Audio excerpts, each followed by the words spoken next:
ஒரே ஒரு சப்ஸ்கிரைப் மட்டும் பண்ணிவிட்டு பாருங்கள். எல்லோரும் ஜாலியாக நின்று ஃபேமிலியாக பேசிட்டு இருந்தாங்களோ, இன்னும் உங்கள் அப்பா வரலையே அப்படின்னு சொல்லிட்டு, சரி இருங்க நான் இவ்வளோ நாளாக ஜாலியாக தானே பேசிட்டு இருந்தேன், யாரும் கோவப்படாதீங்க, நான் ஃபோன் பண்ணுறேன் அப்படின்னு சொல்லிட்டு இவங்க வந்து ஃபோன் பண்ணுறாங்க. நிலா வந்து அப்போ பார்த்தீங்கன்னா அவர் அங்கே செவ்வந்தி கடையில் நின்றுட்டு பேசிகிட்டு இருக்கார். ஏன் ஃபோன் பண்ண இப்போ என்ன அப்படின்னோடனே, காலையில் என்கேஜ்மெண்ட்டுக்கு கிளம்புறோம், நீங்கள் கிளம்பி வாங்க, என்ன 10 மணி ஆகுது இன்னும் என்ன வராது இருக்கீங்க அப்படின்ற மாதிரி கேட்குறாங்க. நான்லாம் சீக்கிரம் எழுந்துருவேன், உங்களுக்கு முன்னாடி ரெடியாகி நான் தான் நிற்பேன், வேணா பாருங்கள், உங்களை மாதிரி நான் டிவி பார்த்துட்டு லேட்டாக தூங்கிட்டு லேட்டாக எழுவேன்னு நினைக்கிறீங்களா? அதெல்லாம் ஒன்றும் இல்லை, வைங்க ஃபோனை, நான் வந்துடுவேன் அப்படின்றாங்க. சரி வாங்க டக்குன்னு அப்படின்னு சொல்லிட்டு நிலா வந்து வச்சிடுறாங்க. அவர் வரேன்னு சொல்லிட்டாரு, நீங்கள் எல்லாம் கோவப்படாதீங்க, வாங்க இந்த ட்ரெஸ்ஸெல்லாம் எடுத்து வச்சிடலாம் அப்படின்னு சொல்லிட்டு அவங்க எல்லாருமே அதை எடுத்து வைக்கிறதுக்கு போகிறாங்க. அந்த பக்கம் பார்த்தீங்கன்னா நடேசன் வந்து செவ்வந்திக்கிட்ட, உன் மதுரைக்கு போனால் அப்பயே நீ ஃபோன் பண்ணி சொல்லியிருந்தேன்னா உன்னை அங்கேயே வந்து தூங்கிட்டு இருப்பேன் அப்படின்னு சொல்லிட்டு பேசிட்டு இருக்காங்க. சரி இப்போ என்ன நான் கிளம்புவா, நான் கிளம்பணும்னு நீ சொல்கிறியா அப்படின்னு சொல்லிட்டு கேட்குறாங்க. அதில் ஒன்றும் இல்லை, கடையை சாத்துற வரையும் இருங்க, அதுக்கப்புறம் நீங்கள் உங்கள் வீட்டுக்கு போங்க, நாங்கள் என் வீட்டுக்கு போகிறோம் அப்படின்னு சொல்கிறாங்க. சரி இப்போ கூட மூணு சொல்லி உன்னைய நல்லா பார்த்துக்கிறேன், இப்போ இந்த கடையெல்லாம் கூட வேணாம் அப்படின்னு சொல்லிட்டு சொல்கிறாங்க. அதெல்லாம் ஒன்றும் தேவையில்லை அப்படின்னு சொல்லிட்டு சேரனுக்கு முன்னாடி அவங்க அப்பாவுக்கு கல்யாணம் ஆயிருதா ஏன்னா அந்த மாதிரி பேசிகிட்டு இருக்காரு அவர். அதுக்கப்புறம் பார்த்தீங்கன்னா பாண்டி வந்து இவங்களுக்கு ஃபோன் பண்ணுறாங்க, வானதிக்கு ஃபோன் பண்ணி பேசுகிறாங்க. இந்த மாதிரி வா எல்லாமே ரெடி பண்ணி வச்சிட்டியா, காலையில் ட்ரெயினுக்கு வந்து போகணும்ல அப்படின்னு சொல்லிட்டு சொல்கிறாங்க. இல்லை பாண்டி நான் வரல அப்படின்றாங்க. என்னடி நான் ஏதோ சும்மா சொல்கிறேன்னு நினச்சேன், காலையில் கூட வரேன்னு சொல்லிட்டு வீட்டில் இருக்கிறவங்களாம் போன்னு சொல்லிட்டாங்க, இப்போ வந்து வர முடியாதுன்னு சொல்கிறேன், என்ன ஆச்சு அப்படின்னு சொல்லிட்டு கேட்கும்போது, 4 நாள் கடையை சாத்திட்டு வரணும், என்ன பண்ணுற, அதான் செல்வம் இருக்காருல்ல அவர் பார்த்துக்கிறாங்க, நீ வா அப்படின்றாங்க.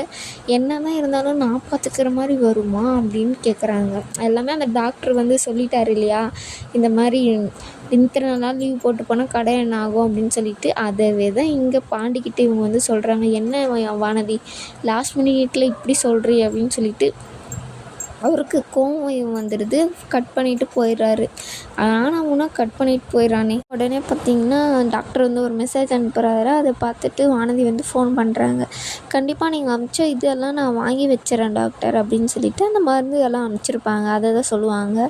சரி அப்படின்னு சொல்லிட்டு, நீங்கள் சொன்னதை நான் யோசிச்சு பார்த்தேன், நான் என்கேஜ்மெண்ட்டுக்கு போகல, அதுவே நீங்கள் இன்னும் யோசிச்சுட்டு இருக்கீங்களா, நான் ஏதோ சும்மா சொன்னேன், நீங்கள் போய் வாங்க. அதனால் பாண்டிக்கிட்ட தான் பேசிகிட்டு இருந்தேன், கோவமாக ஃபோனை வச்சுட்டான், அத்தையும் அவங்கக்கிட்டே சொல்கிறாங்க அந்த டாக்டர்கிட்டே. எனக்கு என்னவோ டாக்டர் வந்து வானதியை கரெக்ட் பண்ணிடுவாரோன்னு தோணுது. அவங்க வந்து பார்த்திங்கன்னா சரி நான் வச்சிடறேன் அப்படின்னு சொல்லிட்டு அவரும் வந்து வச்சிருவார் அந்த மாத்திரை விஷயத்தெல்லாம் பேசிட்டு. அதுக்கப்புறம் பார்த்திங்கன்னா எல்லோரும் ஒருத்தராக ரெடி ஆகி பேக்கெல்லாம் எடுத்துகிட்டு வந்து வெளியே வைக்கிறாங்க. ஃபஸ்ட்டு சோழன் தான் வந்து எடுத்துன்னு வந்து வைப்பார்.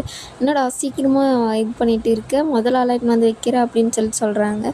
காலையிலேருந்து பேக் பண்ணுன்னு ரொம்ப உயிரை எடுக்கிறாடா, அதனால தான் பேக் பண்ணி எடுத்துன்னு வந்து வச்சா, நீ பண்ணிட்டியா?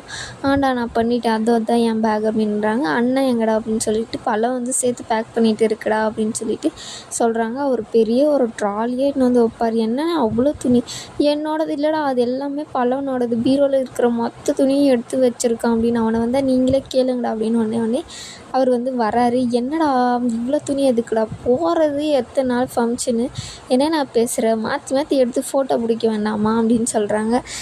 நாங்களாம் யாராவது நீங்களாம் ஒன்றும் யாரும் எடுக்க வேணாம், ட்ரெயின் போகுது, ட்ரெயின் எடுத்து வச்சுக்குது, உங்களுக்கு என்னென்ன இப்போது அப்படின்னு சொல்லிட்டு பேசிட்டு இருக்காங்க. அதுக்கப்புறம் பார்த்திங்கன்னா நிலா வந்தோடனே எல்லாத்தையுமே எடுத்து வச்சுட்டிங்களா, அங்கிள் எங்கே அப்படின்றது.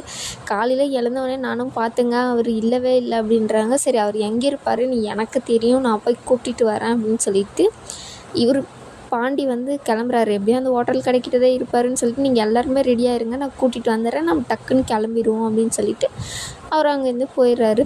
நிலா வந்து பார்த்திங்கன்னா அவங்க வரத்துக்குள்ளே நம்ம எல்லாத்தையுமே எடுத்து வச்சுட்டோமா அப்படின்னு சொல்லிட்டு ஒரு இது பண்ணிக்கலாம், ட்ரெஸ் எல்லாம் எடுத்து வச்சிட்டிங்களா, மோதிரம் எங்கே அப்படின்னோடனே பேக்கெட்லேருந்து எடுத்து தராங்க.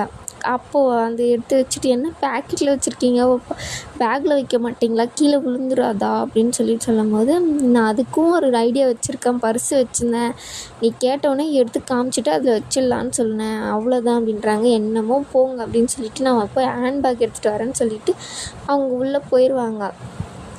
அப்போ வந்து பார்த்திங்கன்னா சேரனை வந்து, ஏன்டா கல்யாணம் தான் ஆயிடுச்சு, அந்த பொண்ணு சொல்கிறது கேட்டால் என்ன, எப்போ பார்த்தாலும் எதிர்த்து பேசிகிட்டே இருக்க, சண்டை போட்டுகிட்டே இருக்கீங்க அப்படின்னு சொல்லிட்டு அவர் அங்கேருந்து போயிடுவார். அதுக்கப்புறம் பார்த்திங்கன்னா இவர் சாமி கும்பிட்றதுக்கு அந்த மோதிரத்தை வந்து அந்த சாமிக்கிட்டேயே வச்சுட்டு நிலா கூப்பிட்டாங்கன்னு உள்ளே போயிடுவாங்க. இவ மறந்துட்டு போயிடுவாங்களா இல்லையா என்னன்னு பார்க்கணும்.